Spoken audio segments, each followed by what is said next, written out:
Bienvenue encore une fois dans cette série consacrée à l'islam et particulièrement à la dénonciation de leurs mensonges. En effet, dès la naissance de la secte musulmane au 7e siècle, tant de mensonges va être conçu contre les juifs et les chrétiens. Et dans le Coran, les hadiths, les sunnas et la sira, puis dans l'histoire des musulmans, on est frappé par une haine visible et claire vis-à-vis des chrétiens et des juifs. Quel esprit peut exprimer la haine ainsi?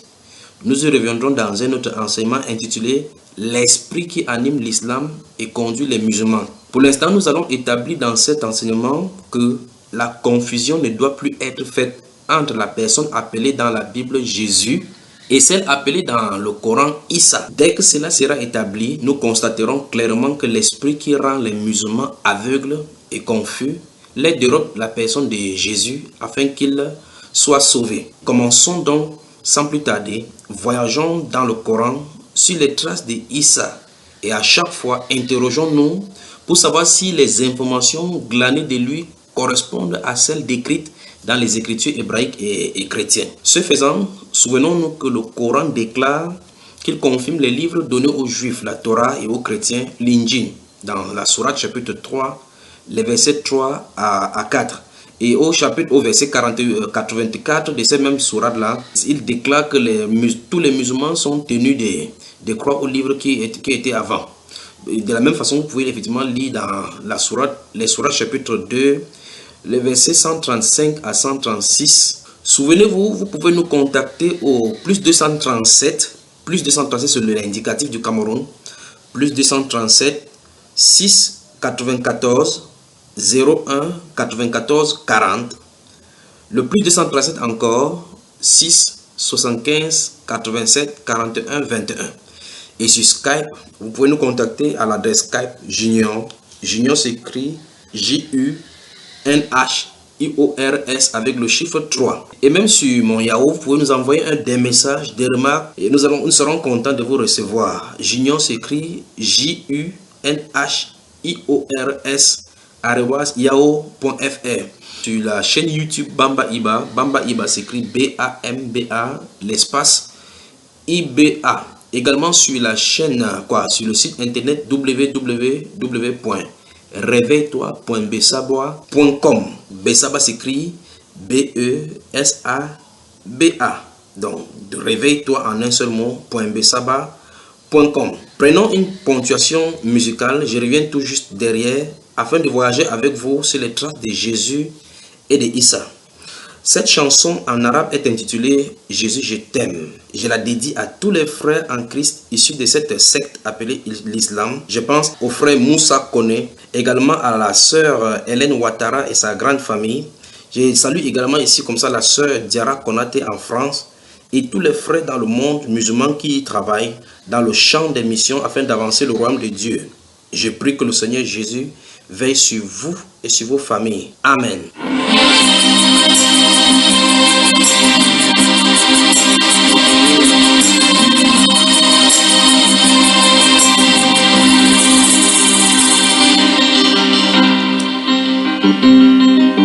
أحبك ربي يسوع أحبك ربي يسوع أحبك ربي يسوع وليس لي سواك أتبعك ربي دوما أتبعك بلا رجوع وأسبح اسمك القدوس وليس لي سواك أتبعك ربي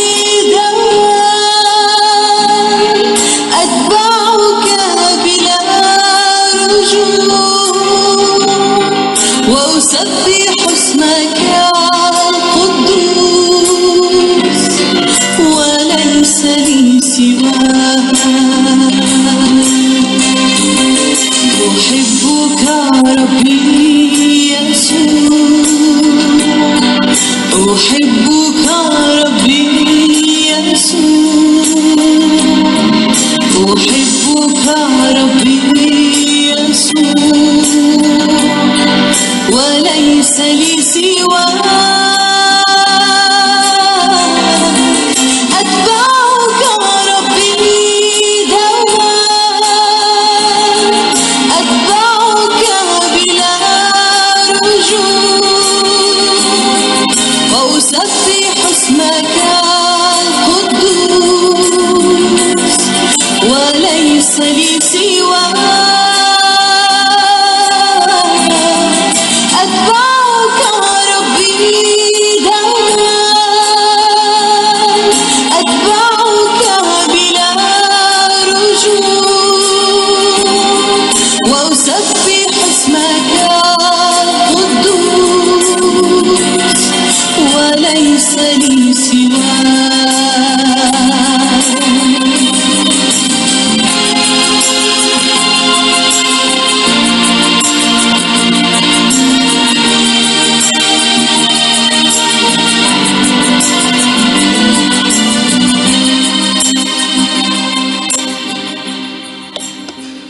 Dans Luc au chapitre 2, lorsque le Seigneur Jésus-Christ est né, la Bible déclare dans le 8e jour, à partir du verset 27, qu'il vint au temple poussé par l'Esprit.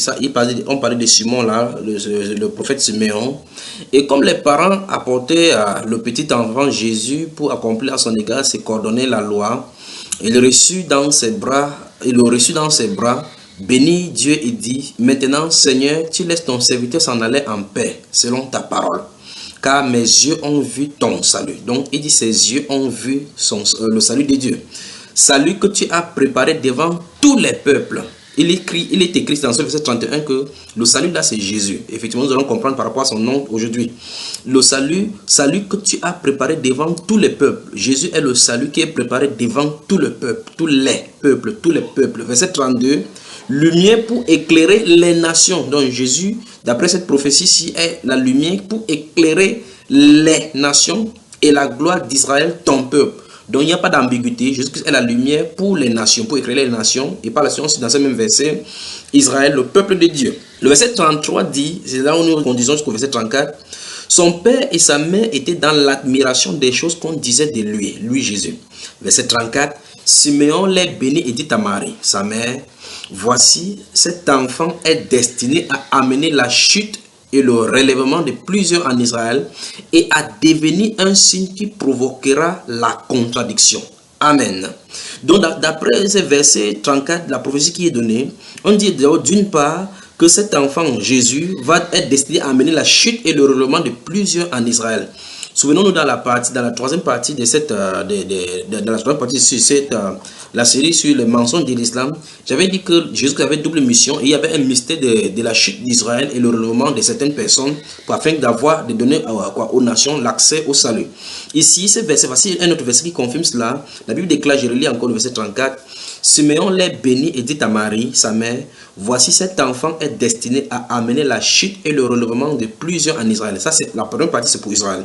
Puis, on dit, lorsque la chute et le relèvement de plusieurs en Israël sera accompli, on dit donc, et à devenir, donc plus tard, à devenir un signe qui provoquera la contradiction. Donc, nous nous trouvons effectivement avec cette parole-là en toile de fond d'un sujet très important qu'on a toujours abordé et que je vais encore aborder aujourd'hui. Ce sujet est très compétitif dans le monde aujourd'hui. Ce sujet, c'est au sujet du Seigneur Jésus-Christ de Nazareth. Le Seigneur Jésus-Christ de Nazareth dont on parle dans la Bible, face au Seigneur Jésus-Christ dont on parle, enfin, le semblant de Jésus-Christ dans le Coran. Nous allons voir donc à la lumière des écritures hébraïques et chrétiennes aujourd'hui, puis des écritures musulmanes aujourd'hui, si la personne qui est appelée Jésus, Yahushua, dans l'Ancien Testament et dans le Nouveau Testament, et dans le Nouveau Testament, la Nouvelle Alliance, c'est cette même personne de Issa dans le Coran. Souvenez-vous, pour vous qui avez votre Coran, vous allez remarquer que la traduction française est traduite par Jésus, mais nulle part ce n'est pas Jésus, le Jésus de la Bible. C'est ce que nous allons établir aujourd'hui. Donc dans la version coranique traduite en français, vous allez effectivement voir, pour vous qui avez la version arabe tout juste à côté, vous allez effectivement voir que le mot arabe et là-bas c'est Issa. Nous allons étudier tout cela aujourd'hui. Donc le thème d'aujourd'hui c'est la suite sur le mensonge de l'islam. Aujourd'hui c'est je vais prouver que Jésus n'est pas le Issa de la Bible. Le Jésus de la Bible n'est pas Issa. Donc avec ceci, ça sera clair parce que dans ces prophéties du livre de Luc au chapitre 2, verset 34, Jésus-Christ est destiné à amener le chute et le relèvement au peuple d'Israël et être un signe qui va amener la contradiction. Voilà donc pourquoi, effectivement, pour montrer encore que la Bible est vraie dans sa véracité totale, nous sommes en contradiction donc avec les musulmans. Les musulmans sont en contradiction avec nous parce que les chrétiens ne sont pas en contradiction avec les chrétiens. Ce sont les musulmans qui sont venus 600 ans plus tard pour venir introduire leurs mensonges. Qu'est-ce qui se passe donc? Il se pourrait donc que le personnage appelé, la personne appelée Issa dans le Coran se confronte et effectivement on voit donc cette confusion qui est dans le monde musulman, dans les pensées. Ils font tout et tout pour établir que c'est eux qui ont raison, que c'est eux qui ont la totalité des messages de Jésus et c'est eux qui connaissent les prophètes et ils ont tous au nombre de 124 000, y compris comme ça le prophète Issa. Maintenant, et la malignité de ces musulmans là aujourd'hui, lorsqu'ils veulent parler en français ou en anglais, ils parlent de Jesus, ils parlent de Jésus, mais ils ne disent pas Issa de leur bouche parce qu'ils savent à quoi ça se réfère. Nous allons donc étudier le Coran à la lumière de la Bible. Nous allons vérifier effectivement si ce personnage-là est identique, mais d'entrée, je vais établir, parce que c'est clair, d'après l'enseignement coranique face à la Bible, que Jésus n'est pas Issa. Donc c'est ce que nous allons établir aujourd'hui. Nous allons établir ces choses-là et pour cela, suivons donc le CV de cet individu dans la bibliothèque de la mairie musulmane du 7e siècle appelée le Coran. Nous allons prendre le Coran, voir sa naissance, et étudier sa parenté, voir le témoignage des Juifs par rapport à Issa, puis des apôtres dans le Coran, en comparant à chaque fois donc ce que la Bible en dit.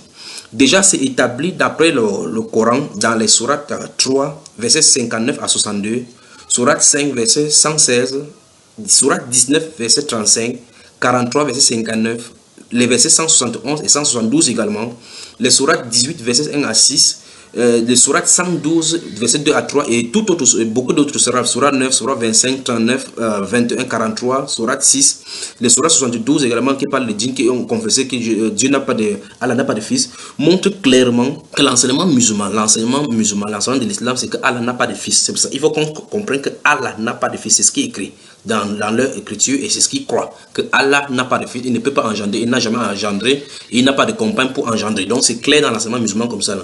Maintenant, dans la Bible déclare que Dieu, lui, il a un fils, il a même donné le témoignage de son fils. Donc alors maintenant, et il se pourrait donc que le sujet de discussion, c'est effectivement au sujet de ces fils-là.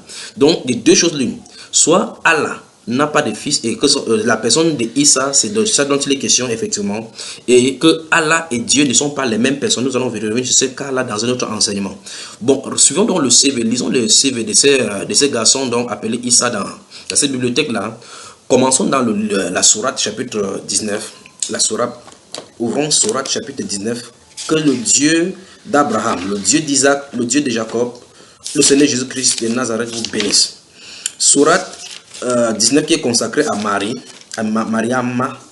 La sourate 19, nous allons commencer dans le verset 16. Je crois que ce serait intéressant là-bas. Commençons dans le verset 16. Suivez attentivement. Je lis dans la version française et à droite de cette version-là se trouve la version arabe.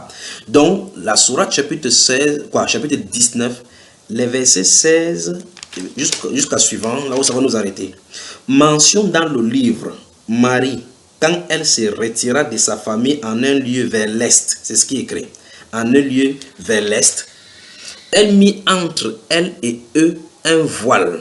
Suivez activement. Elle mit entre elle et eux un voile. Nous lui envoyâmes notre esprit qui se présenta à elle sous la forme d'un homme parfait. Là, il s'agit de Djibril. Verset 18, elle dit, je me réfugie contre toi auprès du tout miséricordieux. Si tu es pieux, ne m'approche point. Verset 19, il dit, je suis en fait un messager de ton Seigneur pour te faire don d'un fils pur. Remarquez bien la terminologie que ce Djibril utilise. Il dit, son nouveau c'est un ange. Il dit qu'il est venu faire un don d'un fils pur. Il ne dit pas qu'il vient de la part du Seigneur, Dieu veut faire un don, mais c'est lui qui fait le don de fils pur. Maintenant, il dit qu'il veut faire le don d'un fils pur. Or, Marie, le mari de la Bible n'était pas stérile. Pas de traces dans le Coran de Joseph, son époux. C'est vraiment bizarre. Donc, vous allez lire le Coran depuis le premier chapitre jusqu'au 114e chapitre, 114e chapitre, vous ne trouverez pas de traces de Joseph, l'époux de Marie là-dedans. C'est un mystère. Il y a un pourquoi pour cela. Pour que vous compreniez effectivement quel esprit d'animer ce Coran-ci. Donc, suivons encore cette tête qui vient de s'adresser à cette Marie du Coran. Elle dit: comment aurais-je un fils quand aucun homme ne m'a touché et je ne suis point une prostituée? Écoutez le langage. Il dit: ainsi sera-t-il. Ton Seigneur a dit: cela m'est facile et nous ferons de lui un signe pour les gens et une miséricorde de notre part. C'est une affaire déjà réglée. Donc on parle comme ça de la naissance de Issa. Elle devient donc enceinte de l'enfant et elle se retira en un lieu éloigné. Puis les douleurs de l'enfantement l'amenèrent au tronc du palmier. Vous voyez effectivement que dans le verset 23, on parle du tronc du palmier. Et elle dit: malheur à moi que je fusse morte avant cet instant et que je fusse totalement oublié. Alors il est mis ici là pour Issa, il l'appela d'en dessous d'elle. Donc c'est Issa qui, sortant du jambe de l'appareil génital de Mariama, dit: ne t'afflige pas. Ton Seigneur a placé à tes pieds une source. Verset 25, secoue vers toi le tronc du palmier. Donc Issa s'adresse comme ça au mari qui souffre de douleurs de l'enfantement. Il parle de dessus ses jambes, donc il est en proie aux douleurs d'enfantement. On demande de secouer le palmier. Une femme enceinte avec les douleurs d'enfantement arrête un palmier pour secouer. Il fera tomber sur toi des dattes fraîches et mûres. Mange donc et bois et que ton œil se réjouisse. Si tu vois quelqu'un d'entre les humains, dis-lui: assurément, j'ai vu un jeune au tout miséricordieux. Je ne parlerai donc aujourd'hui à aucun être humain. Donc, cet être-là qui est entre ses jambes vient de lui dire: mange et bois et que ton œil se réjouisse. Si tu vois quelqu'un d'entre les humains, dis-lui: assurément, je vois un jeune au tout miséricordieux. Donc, cet enfant-là, appelé Issa, dès sa naissance, quand il sort du ventre, sa tête, il croit que c'est sa tête qui est dehors, il est en train de bavarder. Il pousse sa maman à mentir. Puis elle vint auprès des versets 27 de cette sourate de Marie. Puis elle vint auprès des siens en le portant. Donc elle a accouché. Donc nous voyons effectivement ici, en comparant à la lecture biblique, nous voyons effectivement que ça n'a rien à voir avec la Marie ni l'annonciation de ce qui est écrit dans le livre de Luc. Nous allons effectivement voir le livre de Luc tout à l'heure. Finissons ici. Il dit, la Bible, verset 27 dit: puis elle vint auprès des siens en le portant. Il dit: ô Marie, tu as fait une chose monstrueuse. Verset 28, sœur d'Aaron, sœur de Haroun, ton père n'était pas un homme de mal et ta mère n'était pas une prostituée. Arrêtons-nous encore dans le verset 28 et commentons ceci. Souvenons-nous que le principe du Coran, ça veut dire récitation ou bien lecture.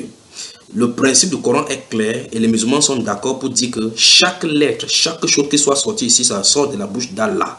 C'est ce qu'ils disent. Donc l'ange disait exactement, le prophète répétait exactement ce qui est sorti de la bouche d'Allah.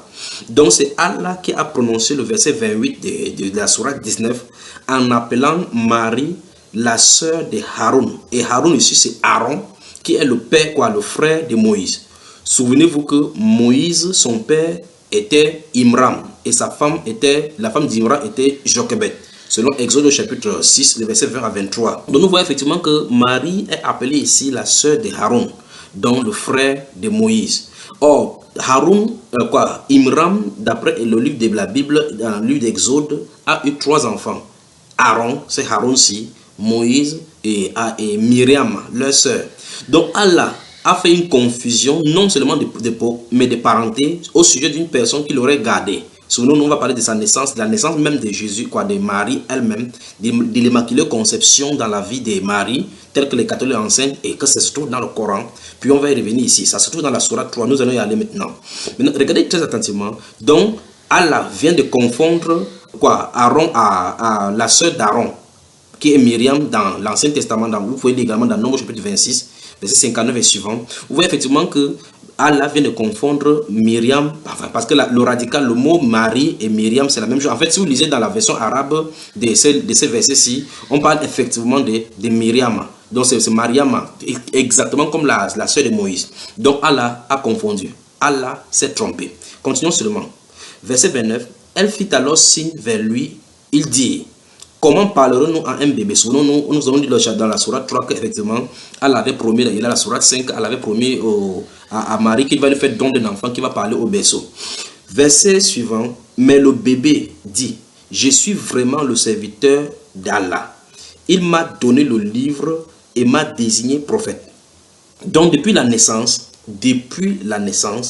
Allah, Issa dit que Allah lui a donné le livre. Il dit lui a donné, pas que va lui donner. Donc Issa a reçu un livre. Or, le Jésus de la Bible n'a jamais reçu des livres.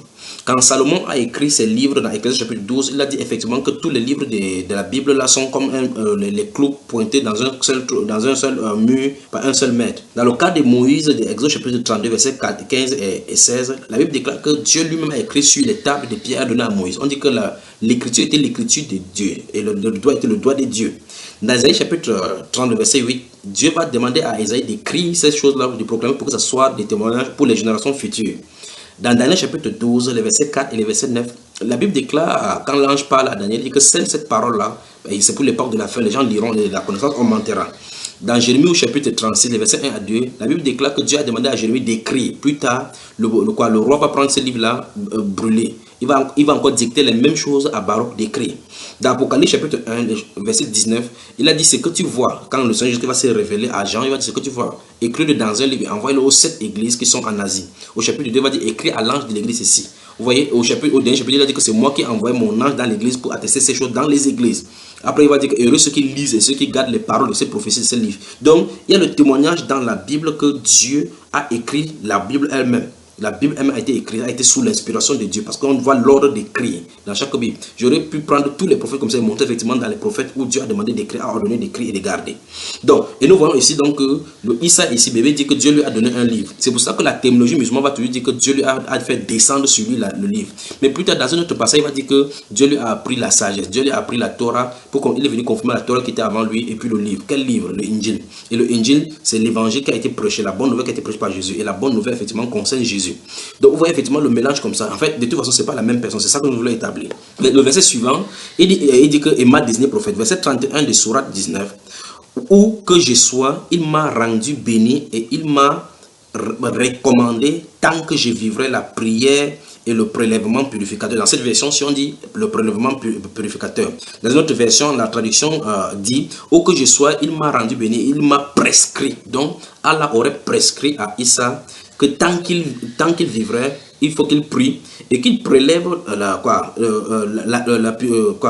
prélèvement purificateur. Ce prélèvement purificateur, dans une autre version, on appelle ça la zakat. Or, la zakat apparaît dans plus de 80 versets dans le Coran. Et ça a été instauré, c'est une taxe qui a été instaurée par Mohammed 600 ans après Jésus. Mais cet enfant, il semble dire que Dieu, Allah lui aurait prescrit la prière et la zakat.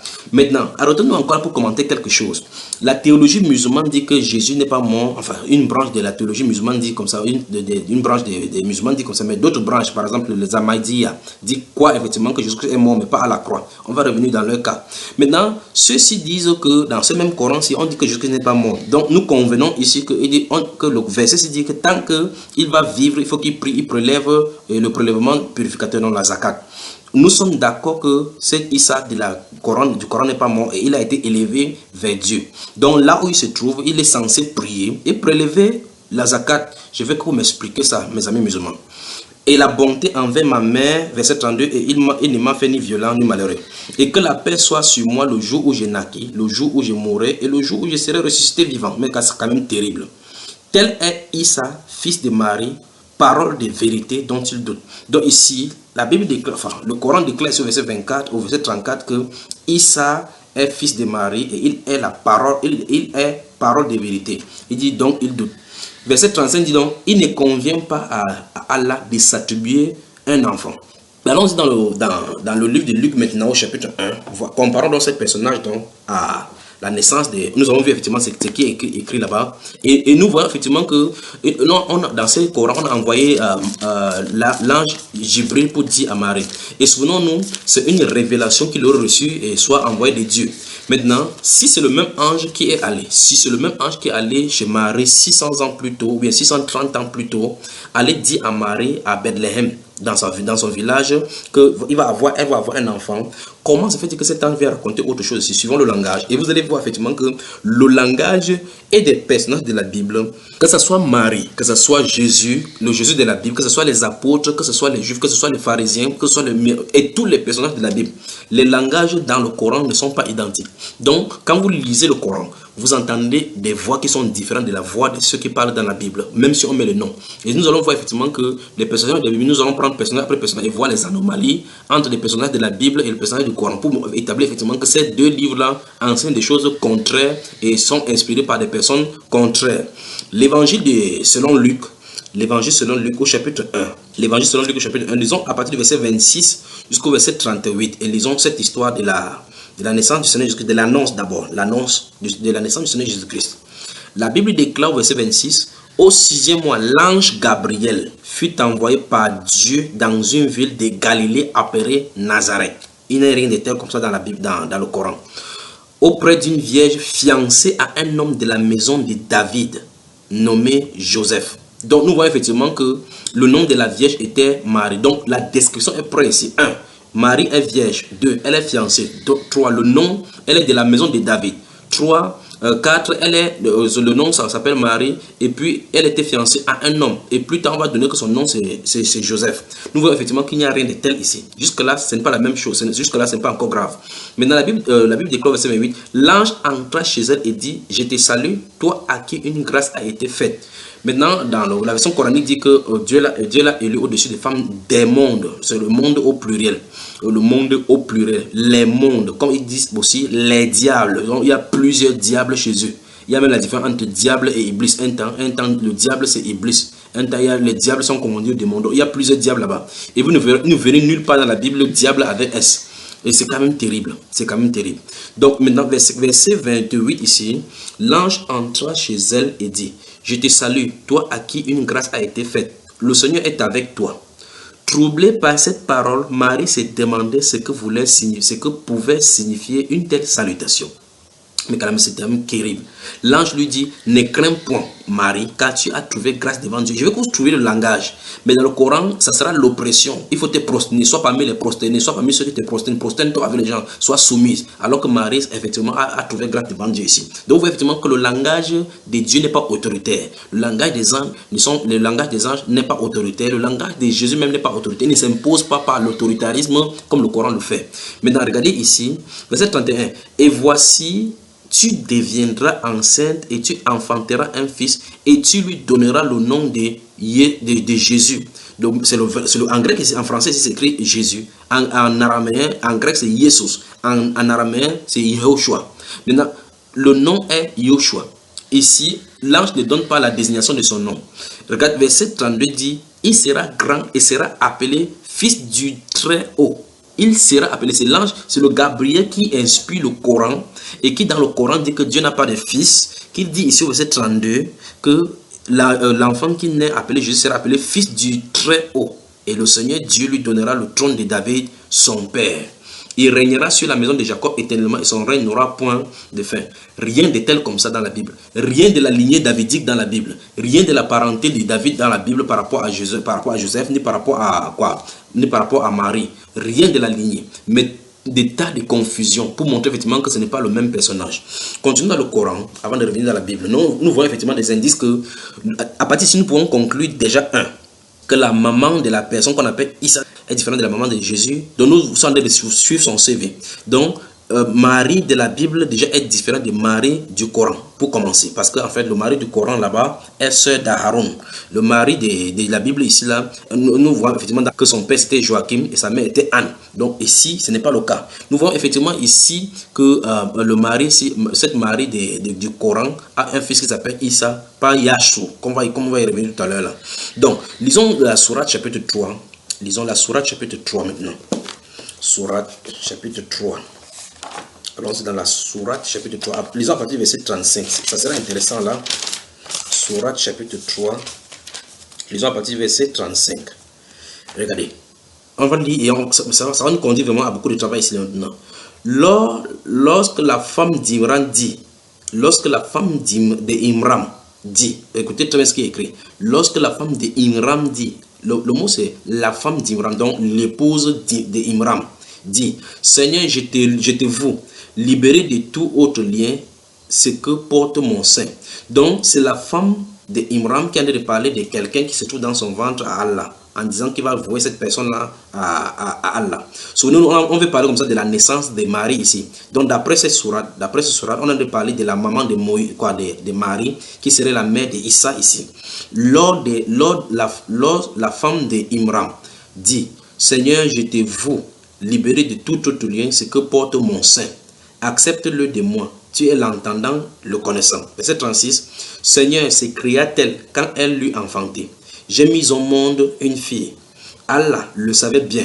Le mâle n'est point comparable à la femelle. Je la nomme Marie, ajouta-t-elle. Et la mets, elle et sa postérité, sous ta sauvegarde contre Satan le lapidé.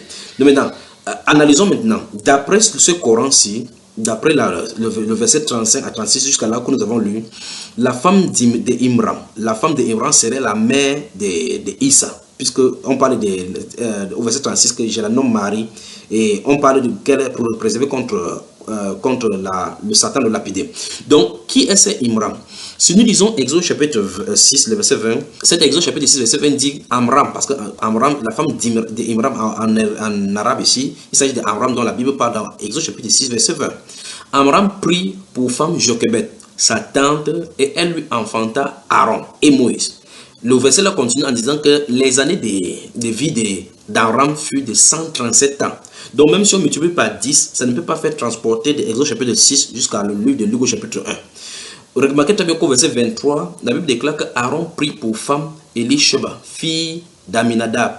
Donc vous voyez effectivement que dans Nombre chapitre 26, verset 59, il est dit que le nom de la femme d'Amram était Jochebed, fille de Lévi. Je veux que vous souligniez bien le mot Lévi. Fille de Lévi, de laquelle naquit à Lévi en Égypte. Donc Lévi est né en Égypte quand les Juifs étaient encore en Égypte. Donc l'événement d'Exode chapitre 6 et Exode chapitre 20, 26 racontent la naissance de ces gens-là en Égypte. Elle enfanta à Amram, Aaron, Moïse et Marie leur sœur. Donc nous sommes encore ici dans un endroit où, on va y revenir dans ces choses-ci, où Allah confond la mère de Moïse, la mère de Myriam, c'est-à-dire la mère de Moïse, à la mère de Marie, mère d'Issa. Nous voyons effectivement que ce n'est pas le même personnage dont la Bible parle. Continuons la lecture ici dans ces versets 37. Son Seigneur l'agréa alors du bon agrément, la fit croître en belle croissance, et il en confia la garde à Zacharie. Nous voyons effectivement que Zacharie ici c'est le père de Jean-Baptiste. Donc il n'y a pas de confusion. Ici il s'agit de Marie parce que la Bible déclare que Marie et Élisabeth étaient parentées. Donc ça veut dire qu'il s'agit de cet événement. Il veut essayer de raconter cet événement. Nous voyons effectivement que c'est un esprit de mensonge et de confusion qui se trouve dans le Coran. Remarquez bien, il dit, et il confia la garde à Zacharie. Chaque fois que celui-ci entrait auprès d'elle dans le sanctuaire, d'après ceci, Marie se trouverait dans le sanctuaire. Allez regarder l'histoire juive et regardez où se trouvaient les femmes. Dans le sanctuaire. C'est terrible. Il trouvait près d'elle de la nourriture. Il dit, oh Marie, d'où te vient cette nourriture? Elle dit, cela me vient de Allah. Il donne la nourriture à qui il veut, sans compter. C'est alors que Zacharie invoqua Allah. Seigneur, accorde-moi une descendance vertueuse. Tu es celui qui entend la prière. Les anges l'appelaient tandis que debout, il priait dans le sanctuaire.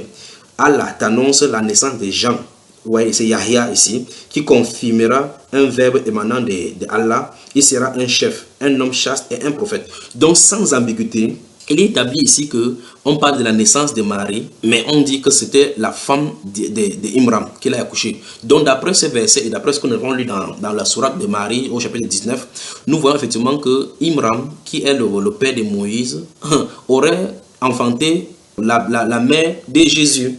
Ce n'est pas la même personne dont nous parlons, mon cher ami. Ce n'est pas la même personne. Or, maintenant, si vous regardez, Jésus est issu de la tribu de Juda.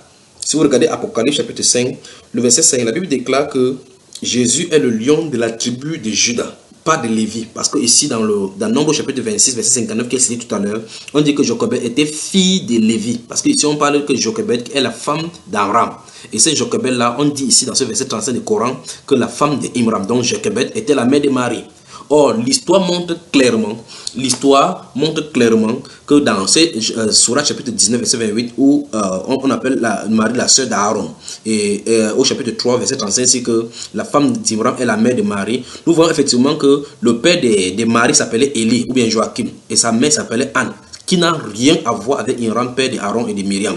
Donc, on voit effectivement que dans ce verset 35, il est écrit épouse d'Imram. Non, mais c'est très grave. C'est très grave. Ils ont fait la même erreur. Allons-y au chapitre 66.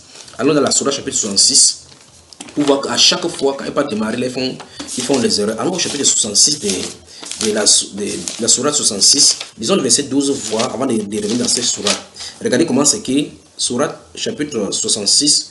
Le verset 12, le Coran dit, de même, Marie, la fille d'Imram,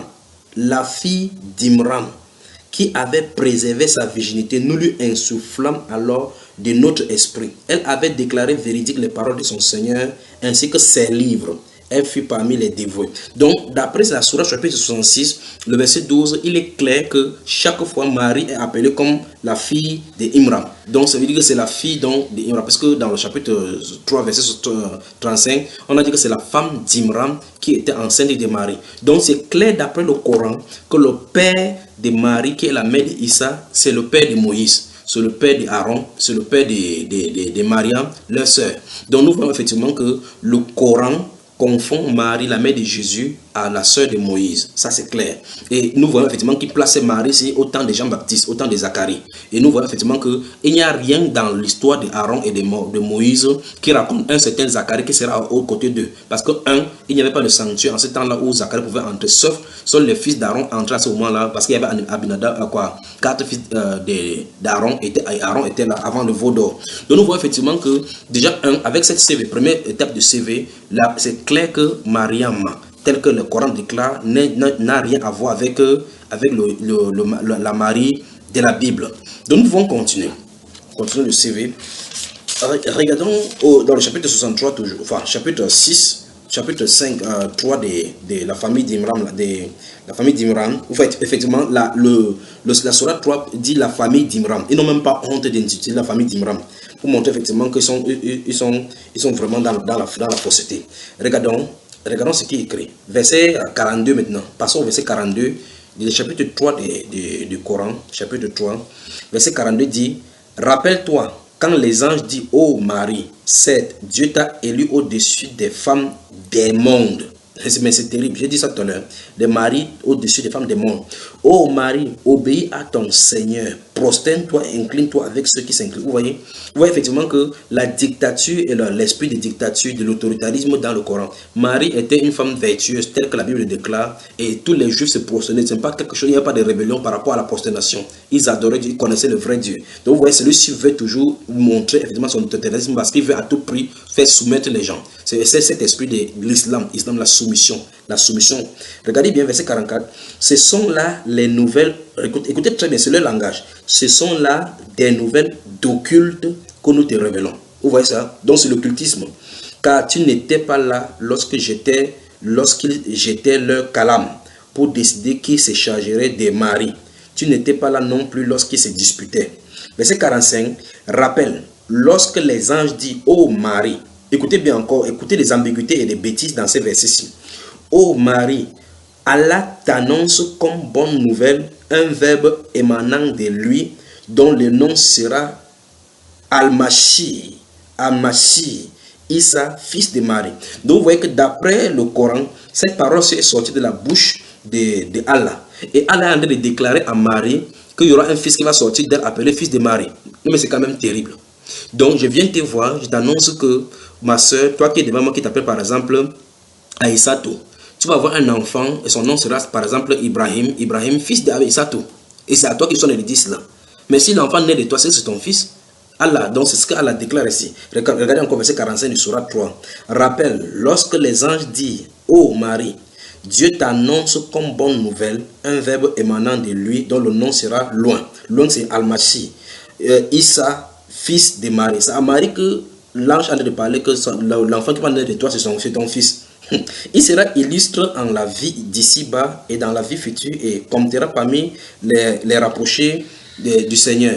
il parlera, j'ai dit ça tout à l'heure, il parlera aux gens dans le berceau et son âge et en son âge mûr, et il sera du nombre des gens des biens. Regardez très bien, c'est la même histoire, et c'est comme ça le principe dans la Bible, la même histoire revient chaque fois. Quand vous allez lire l'histoire de Moïse et de Pharaon, c'est dissimulé partout, c'est la même chose qui revient pour remplir les gens des oreilles des gens et embrouiller les gens. C'est la même chose sur les boutins, la guerre, les mêmes choses qui vont revenir plus tard. L'histoire de Pharaon par-ci, dissimulée par là, de Noé par là, de Lot par là, de Daoud par là, c'est pour embrouiller les gens. Donc la même chose que nous avons lu dans la Sourate, chapitre 19, la même chose est réitérée ici. Et chaque fois les mêmes bêtises, il ne corrige, il n'ose même pas corriger.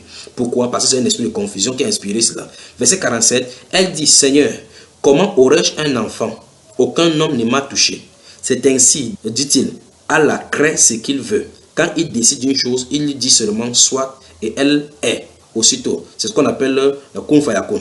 Donc maintenant, verset 48 dit, et Allah lui enseignera l'écriture, virgule, la sagesse, virgule, la Torah, virgule, et l'évangile. Or, dans ces sourates, chapitre 19, on a dit effectivement que l'enfant est sorti, quand l'enfant est sorti de ce ventre de Marie, elle a dit que Dieu lui a donné le livre.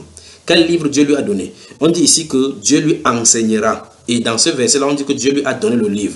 Ici, on dit que Dieu lui enseignera l'écriture, virgule, la sagesse, virgule, la Torah. Or, si vous regardez, la sagesse a été accordée à Salomon dans le livre de 1 roi chapitre 11 et suivant, lorsqu'il a demandé la sagesse à Dieu. Mais à Issa ici, on doit enseigner plutôt la sagesse. Et le Jésus de la Bible, parlant de Salomon, a dit, il y a ici plus que Salomon. Comparant la sagesse de Salomon, dont la reine Saba était venue pour entendre, il avait entendu parler de la sagesse de Salomon. Maintenant, il dit que pour Salomon, que Dieu lui a accordé la sagesse, il est ici plus grand que Salomon, pour parler de la sagesse. Ici, le Coran dit que Issa, c'est Dieu, Allah qui a enseigné la sagesse à Issa. Donc Issa n'était pas sage, il fallait qu'on lui enseigne la sagesse. Et parallèlement, le Coran dit que Allah, que Issa est la parole de Dieu. Est la parole de Dieu. En arabe, vous allez remarquer donc que dans le Coran, il est écrit, comme je t'en ai dit, que Allah a dit que Issa est la parole de Dieu.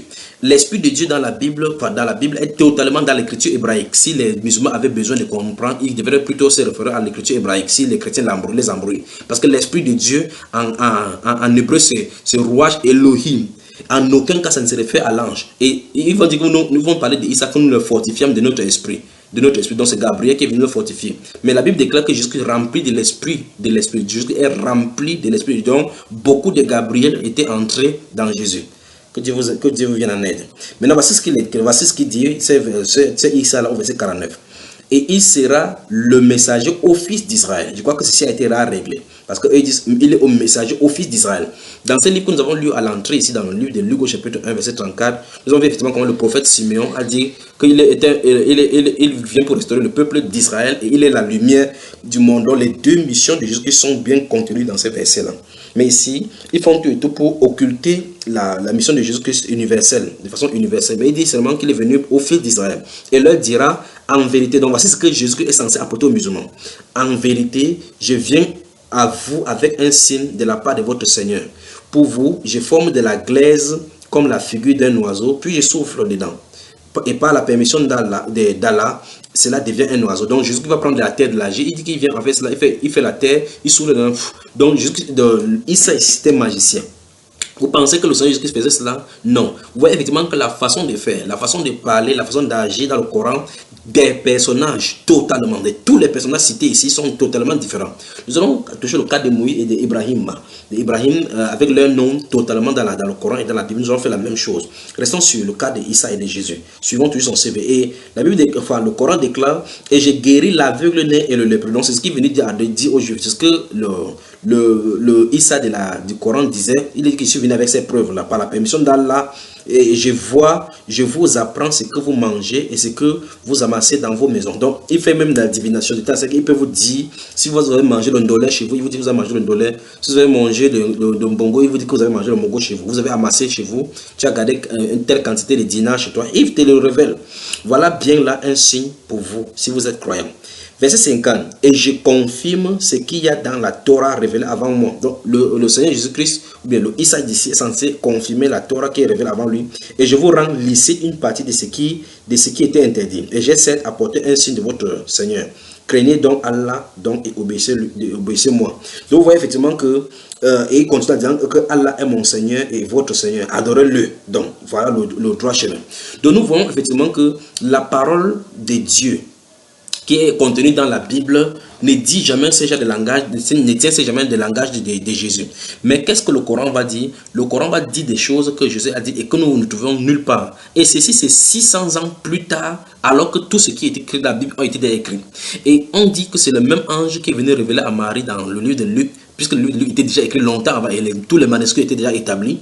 600 ans, donc 600 ans plus tard, le même ange, soi-disant, vient encore parler et raconte les histoires différentes. 1.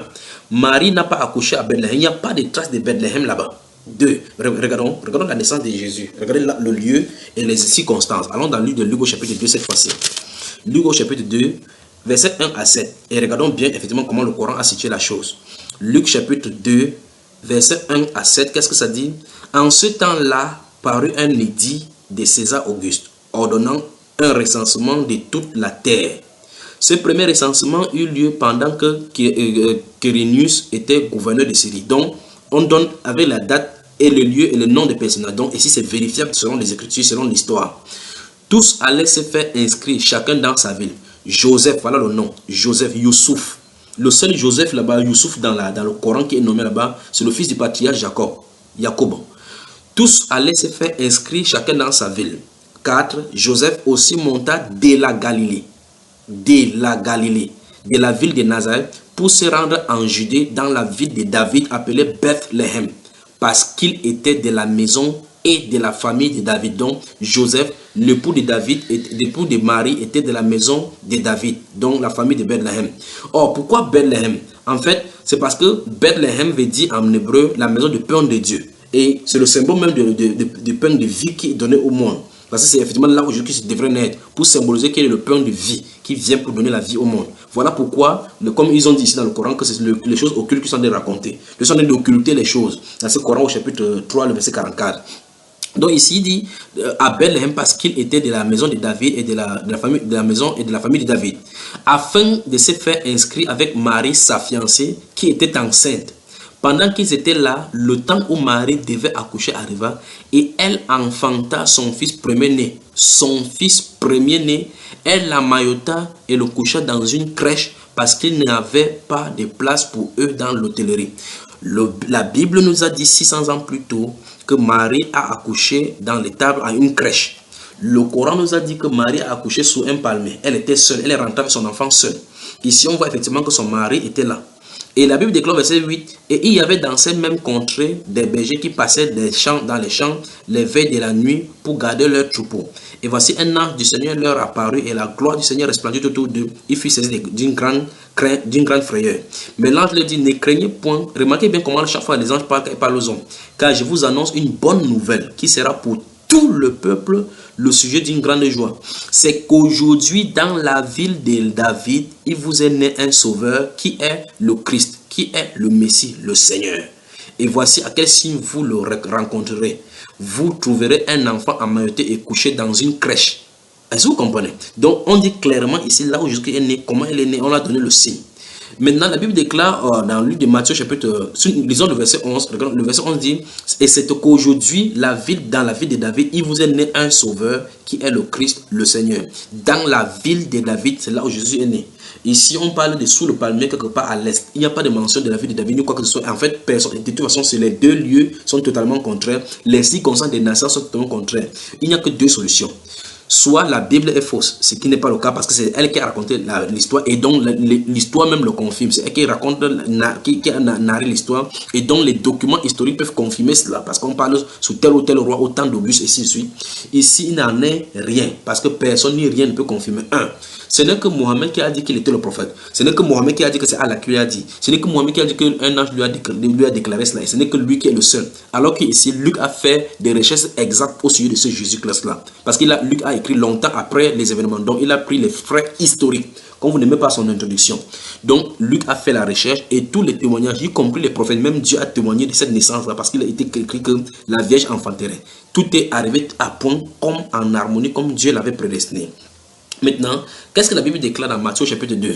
Dans Matthieu chapitre 2, nous voyons effectivement que les mages vont venir de l'Orient pour adorer le roi des Juifs qui est né. Et cette parole-là a été dit clairement dans ce Matthieu chapitre 2. On dit que nous avons vu ça dans les 2 premiers enseignements. On a vu effectivement que c'était à Bethléem, en Juda, comme Michée chapitre 5, verset 1 le dit.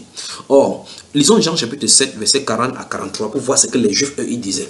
Jean chapitre 7, verset 40 à 43. Le livre de Jean, chapitre 7, verset 40 à 43. Est-ce que les Juifs connaissaient comment le Messie devait venir, ou le Messie devait venir, pour que les Arabes puissent venir expliquer plus tard? Voici un Arabe qui sort longtemps, loin de l'Arabe, loin de Jérusalem, ne connaissant rien de la culture juive, il vient raconter des bobards pour mentir les gens, pour embrouiller les gens. Donc, Jean chapitre 7, le verset 40 à 43 dit: des gens de la foule ayant entendu ces paroles disaient: celui-ci est vraiment le prophète. D'autres disaient: c'est le Christ. Et d'autres disaient: est-ce bien de la Galilée que doit venir le Christ? L'Écriture ne dit-elle pas que c'est de la postérité de David et du village de Bethléem où était David que le Christ doit venir? Vous voyez, verset 43, il y eut donc à cause de lui division parmi la foule. Exactement tel que nous avons vu effectivement dans le livre de Luc, dans l'entrée, chapitre 1, verset 34. Donc nous voyons effectivement que les Juifs savaient d'après les Écritures où le Christ devait naître. Ces personnes-ci, dans ces Luc-ci, enfin dans ces livres de Coran, ils vont nous raconter les histoires en disant que c'est comme ça que il est né sous le palmier. Et si vous lisez l'histoire de Zacharie également, même dans ce même Surah chapitre 3, le verset 41, vous allez vous rendre compte que Zacharie va rester mieux pendant 3 jours. Alors que la Bible dit dans ce Luc chapitre 1 qu'il est resté mieux jusqu'à la naissance de Yahya, de Jean le Baptiste. Donc il y a des aberrations, nous allons voir cela. Or, quel est le but pour lequel le Coran fait cela? L'auteur du Coran fait cela, c'est pour créer la confusion et la confrontation. C'est la prophétie biblique qui s'accomplit toujours. Maintenant, nous avons vu effectivement, en résumé jusqu'ici, nous avons vu que 1. La personne de la maman de Jésus n'est pas la maman de Issa. Donc, on arrive à la conclusion que Marie de la Bible n'est pas le mari du Coran. 1. De 2, le Issa, jusqu'ici, Issa du Coran, il y a 2 lieux de naissance pour une même personne, ce qui n'est pas possible. Cette personne-ci n'est pas la même personne parce qu'on dit clairement qu'il est sorti sous le palmier, alors qu'ici il est sorti dans la crèche. Ça ne peut pas être la même personne sur ces bases-là. Sur ces 3 bases-là, ce n'est pas la même personne. Ici il est né dans le désert sous un palmier, ici il est né dans la crèche, ce n'est pas la même personne. Le langage qu'il tient dans le Coran n'est pas le même langage que dans la Bible. Lisons le témoignage des Juifs sur Issa. Qu'est-ce que les Juifs disaient de Issa? Regardons Surat 4. Surat chapitre 4. Allons dans le Surat chapitre 4. Dans le Surat les femmes. Disons le verset 155 à 160. Qu'est-ce que ça dit?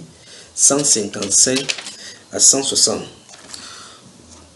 Pour avoir violé leur engagement, nié les signes de Allah, assassiné sans droit les prophètes, pour leurs paroles. Regardez, on peut prendre à partir du verset, continuons là. Pour avoir violé leur engagement, nié les signes d'Allah, assassiné sans droit les prophètes, pour leurs paroles. Nos cœurs sont opaques, alors qu'en réalité, c'est Allah qui les avait scellés en raison de leur incrédulité. Nous les avons maudits. Écoutez très bien, c'est ce qu'il est écrit ici. Nous les avons maudits, et rares sont ceux qui, parmi eux, ont la foi. Verset 156, qu'est-ce que ça dit? Qu'est-ce que ça dit? Regardez, suivez attentivement. Et à cause de leur mécréance et de l'énorme calomnie qu'ils prononcent contre Marie. Donc ils sont nés Allah d'accusés comme ça les Juifs, que les Juifs prononcent des mensonges contre Marie. Écoutez, verset 157. Et à cause de leurs paroles, voici les paroles. Nous avons vraiment tué le Messie.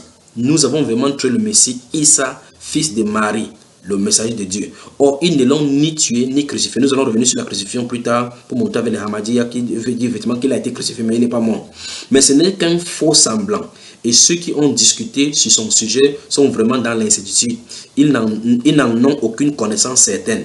Ils ne font que suivre des conjectures et ils ne l'ont certainement pas tué. Regardez ce qui est écrit ici. Dans ce verset 157, continuons verset 158 avant de commenter. Verset 158. Mais Allah l'a élevé vers lui et Allah est puissant et sage. Verset 159. Il n'y aura personne parmi les gens du livre qui n'aura foi en lui avant sa mort. Mais c'est quand même curieux. Quelle belle promesse ici. Il n'y a personne parmi les gens du livre qui ne doit pas avoir foi en Jésus-Christ avant sa mort. Et au jour de la résurrection, il sera témoin contre eux. Verset 160 enfin. Donc, à raison d'une iniquité imputable aux tenants du judaïsme, nous leur interdîmes des choses bonnes et qui leur étaient licites. Et ce fut aussi à raison des obstacles que souvent ils élèvent sur le chemin d'Allah. Maintenant, regardez très attentivement. Le verset 157 dit clairement qu'Allah dit aux Juifs qu'il les a maudits à cause de leurs paroles qu'ils prononcent et ils mentent contre Marie en disant nous avons vraiment tué le Christ, enfin Al-Mashiach, Issa, fils de Marie, le messager de Dieu. Or maintenant, si vous lisez le témoignage de Thomas dans Jean au chapitre 20, vous allez effectivement voir que ce n'est pas les Juifs qui ont tué, ils n'ont jamais dit qu'ils ont tué le Christ, jamais. Ils n'ont jamais déclaré cela. Dans Luc au chapitre 22, verset 69, 66 à 69, vous pouvez vérifier. Thomas dit qu'ici ne voit pas le clou, la marque des clous, ainsi de suite, ainsi de suite. Donc si on lit l'arrestation de Jésus, les interventions de Pilate et autres par rapport à la résurrection, nous voyons effectivement que les Juifs n'ont jamais dit que nous avons vraiment tué le Christ, parce qu'en fait, ils ne croyaient jamais que Jésus était le Christ. En plus, comme le Seigneur dit, ils n'ont jamais admis que Yahushua est leur Messie. Jean chapitre 12, lisons le verset 32. Jean chapitre 12. Nous sommes en train de regarder le CV de la personne de Issa dans le Coran en comparant avec les événements de la Bible. Souvenons-nous, je vous ai dit, donné un principe dans les premières éditions, que c'est notre Injil, notre Bible à nous, que les musulmans utilisent pour essayer de convaincre que c'est eux qui ont raison, pas une autre Bible. C'est pour ça qu'ils prennent cette Bible pour montrer effectivement que le Coran a tort et les musulmans ont tort. Vous avez seulement une seule chose, c'est revenu au Seigneur Jésus-Christ. Jean au chapitre 12, qu'est-ce que ça dit au verset, prenons le verset 32 à 41, qu'est-ce que ça dit? La Bible déclare, et moi, quand j'aurai été élevé de la terre, j'attirerai tous les hommes à moi. C'est le Seigneur Jésus qui a prononcé de sa parole, le Jésus de la Bible. Il dit, quand il sera élevé de la terre, il attirera tous les hommes. J'attirerai tous les hommes à lui. En parlant ainsi, il indiquait de quel mort il devait souffrir. Quand il parle d'élever, élever voulait dire que quand il va finir de mourir. C'est ce que la Bible explique. La foule lui répondit, nous avons appris par la loi que le Christ demeure éternellement. Donc vous voyez effectivement que c'est ce que les Juifs disaient. Comment donc dis-tu, il faut que le Fils de l'homme soit élevé? Qui est ce Fils de l'homme? Donc ils ne comprenaient pas qui il était. Jésus leur dit, la lumière est encore pour un peu de temps au milieu de vous. Marchez pendant que vous avez la lumière afin que les ténèbres ne vous surprennent point. Celui qui marche dans les ténèbres ne sait où il va. Verset 36. Pendant que vous avez la lumière, croyez en la lumière afin que vous soyez des enfants des lumières. Verset 30, ça continue. Jésus dit ces choses, puis il s'en alla et se cacha loin d'eux. Verset 37, écoutez très attentivement. Malgré tant de miracles qu'il avait fait en leur présence, ils ne croyaient pas en lui. Donc vous dites ici dans ce Coran qu'ils disent que nous avons tué le Messie, fils de Dieu. Ils n'ont jamais admis que, c'est pour ça que les Juifs ne croient attendre le Messie. Justement parce qu'ils n'ont jamais admis que Yahushua qui est venu était leur Messie. Il continue en disant ici afin que s'accomplisse la parole qu'Ésaïe le prophète a prononcée. Seigneur, qui a cru à notre prédication et à qui le bras du Seigneur a-t-il été révélé. Donc, vous voyez effectivement que c'était prophétisé que quand il va venir prêcher, personne ne croirait en lui. Il ne croirait point en lui. Aussi, ne pouvait-il croire parce qu'Ésaïe a dit encore, il a aveuglé les yeux, il a endurci leur cœur, de peur qu'ils ne voient des yeux, qu'ils ne comprennent du cœur, qu'ils ne se convertissent et que je les guérisse. Ésaïe dit ces choses lorsqu'il vit sa gloire et qu'il parla de lui. Maintenant, on dit au verset 42, cependant, parmi les Juifs, parmi les chefs, plusieurs crurent en lui, mais à cause des pharisiens, ils n'en faisaient pas l'aveu dans la crainte d'être exclus de la synagogue. Donc nous voyons effectivement que les Juifs n'ont jamais prononcé ça de sa bouche. C'est pour ça qu'il y aura des fausses déclarations comme ça que les musulmans vont prononcer et que le Coran va dire de Jésus. Et vous voyez effectivement par exemple que vous allez voir par exemple les apparitions comme « Oh fils d'Israël »,« Oh fils d'Israël »,« Oh je suis vraiment le messager d'Allah ». Jésus n'a jamais prononcé cela. Vous allez suivre le langage biblique, souvent dit « En vérité, je vous le dis ». En vérité, c'est le langage de Dieu là-bas. Traduisez en vérité, en arabe, ça ne donnera pas au fils de Marie, au fils d'Israël. Il n'a jamais dit comme ça. Il n'a jamais dit adorer le Dieu, adorer le Père, adorer moi. Non, c'est pas ce qu'il a dit. Jésus a son langage à lui. Il est venu, c'est le Dieu d'amour. Il est devenu homme avec nous pour nous montrer effectivement comment adorer le Seigneur. Et la Bible déclare donc que la loi est venue par Moïse, la grâce et la vérité sont venues par Yahushua. Donc continuons ici dans notre CV. Suivons ce que les apôtres de Issa dans le Coran va dire dans Surat 5, la table servie. Souvenons-nous, c'est à cause de leurs paroles même que le Coran, cette Surat a été révélée. La table servie. Prenons la table servie, donc au verset 111 à 115. Qu'est-ce que ça dit? La table servie. Demandons si la table peut être servie là. Oui, c'est servi. Verset 111. Et quand j'ai révélé aux apôtres ceci, souvenez-vous, c'est Allah qui a parlé, parce que toutes les paroles qui sont ici, c'est les paroles d'Allah. Il n'y a rien, aucun mot qui est ajouté qui n'est pas de parole d'Allah. Verset 111 donc de la table servie, donc Surat 5. Et quand j'ai révélé aux apôtres ceci, croyez en moi et mon messager. Il dit, nous croyons et attestent que nous sommes entièrement soumis. Vous voyez, donc tout tourne autour de la soumission, autour de l'islam. Il veut parler avec les apôtres des islamistes. Verset 112, lorsque les apôtres disent, oh Issa, fils de Marie. Donc vous voyez effectivement les apôtres de Jésus l'appelant nulle part. Il n'y a aucune trace de verset biblique que dont aucun apôtre n'aurait dit de Jésus, tu es Jésus, fils de Marie. Remarquez bien le respect, comment tous les apôtres appellent Seigneur, Maître, Rabbi.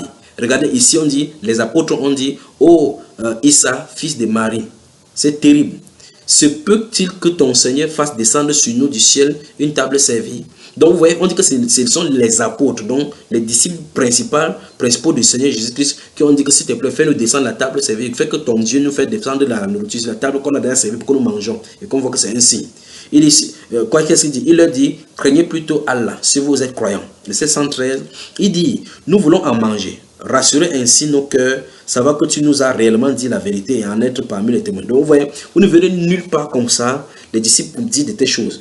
Le Seigneur Jésus a appelé chaque disciple. Quand il a appelé Thomas, il est venu. Il a appelé Pierre, il est venu. Il a appelé Lévi, il est venu. Maintenant, il dit ici qu'il faut qu'il croie, il mange la nourriture qui va venir d'Allah avant de croire. Verset 113, il dit, nous voulons en manger, rassurer ainsi nos cœurs, savoir que tu nous as réellement dit la vérité et en être parmi les témoins. Oh Allah, notre Seigneur, dit Issa, fils de Marie, fait descendre du ciel. Donc maintenant c'est Issa qui a prié, donc Allah de faire descendre du ciel sur nous, regardez bien, sur nous, une table servie qui soit une fête, joie, pour nous, pour le premier d'entre nous, comme pour le dernier, ainsi qu'un signe de ta part. Nourris-nous, tu es le meilleur des nourrisseurs. Oui, dit Allah, je la ferai descendre sur vous. Donc il va faire descendre la table servie sur eux. Mais ensuite, quiconque d'entre vous, donc quand il dit, puisque c'est Allah, c'est Yoshua qui a de prier, c'est Issa qui a de prier.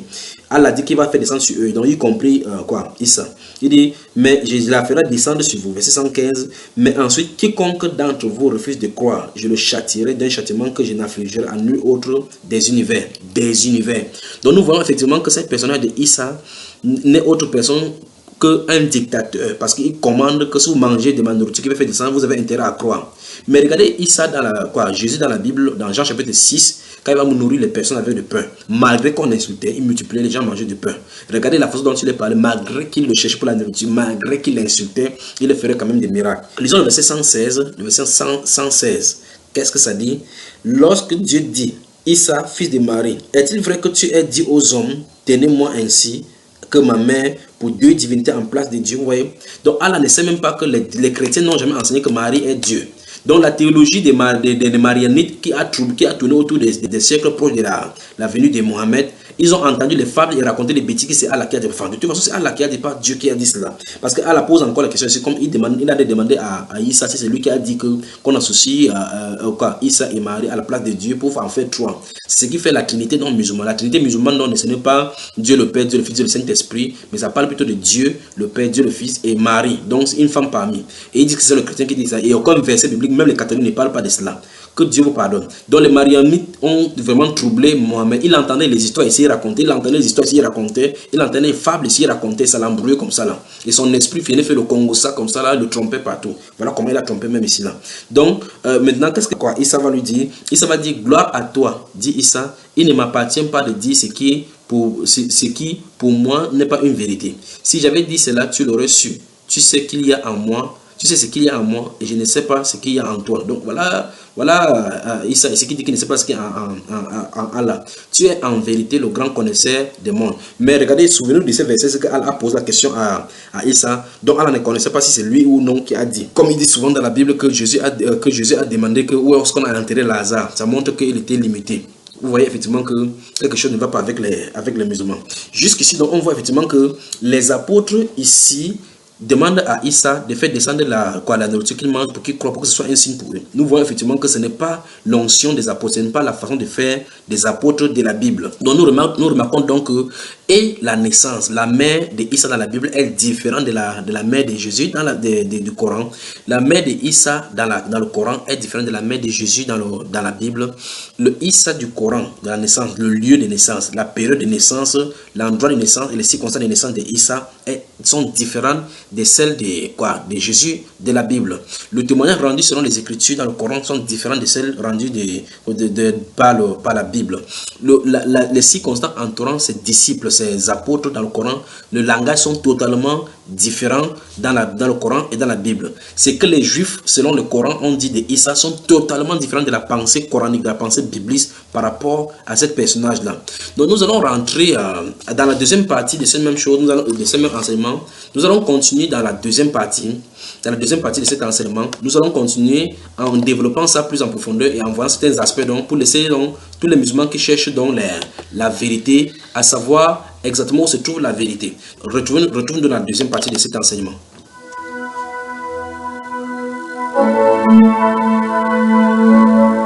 Seigneur, merci pour cette heure de bonheur que ta grâce nous accorde dans ta présence. Venons à toi, source de bonheur parfait, pour magnifier ton saint nom, exalter ta grandeur et te rendre gloire, car tu es digne d'honneur et de louange. Tu es le prince glorieux. Devant toi, tout genou fléchira et toute langue confessera que tu es Seigneur. Alléluia. À la gloire de Dieu. Nous te devons toutes choses, être suprême. Alléluia.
Jésus le prince glorieux.